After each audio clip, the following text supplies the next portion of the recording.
സംഗീതജ്ഞൻ Allen വോക്കറുടെ DJ ഷോയുടെ മറവിൽ നടന്നത് ലഹരി പാർട്ടിയോ? കൊച്ചി നഗരത്തെ ലഹരിയിൽ മയക്കിയ കഴിഞ്ഞ രാത്രിയിൽ ആയിരങ്ങളാണ് പാർട്ടിക്കെത്തിയത്. ഇതിന്റെ മറവിൽ പല സംഘങ്ങളും ലക്ഷ്യമിട്ടത് ലക്ഷങ്ങളുടെ ലഹരി ഇടപാടുകളാണ്. അതിനിടെ പോലീസ് നടത്തിയ റെയ്ഡിൽ കഞ്ചാവുമായി 4 യുവാക്കൾ പിടിയിലായി. സംഗീത നിശയ്ക്കിടെ മൊബൈൽ ഫോൺ മോഷണവും വ്യാപകമായി നടന്നുവെന്ന് പരാതിയുണ്ട്. ഫോൺ നഷ്ടപ്പെട്ട 50ഓളം പേരാണ് പരാതിയുമായി പോലീസിനെ സമീപിച്ചത്.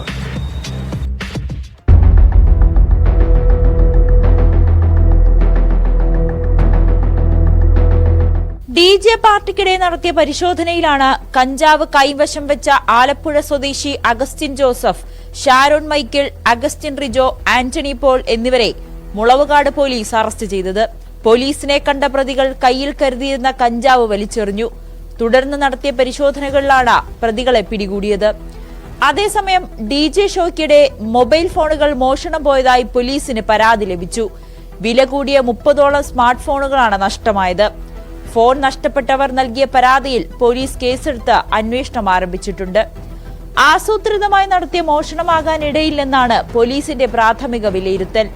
സംഗീത നിശയ്ക്കിടെ കാണികൾ തുള്ളിച്ചാടിയപ്പോൾ തെറിച്ചുവീണ ഫോണുകൾ ആരെങ്കിലും എടുത്തുകൊണ്ടുപോയതാവാമെന്നുമാണ് പോലീസിന്റെ പ്രാഥമിക നിഗമനം. മറ്റ് സാധനങ്ങളൊന്നും നഷ്ടമായിട്ടില്ല.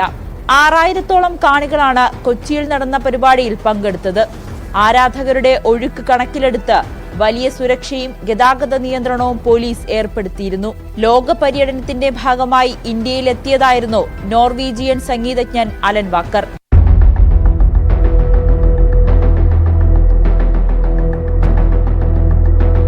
ന്യൂസ് 18 കൊച്ചി.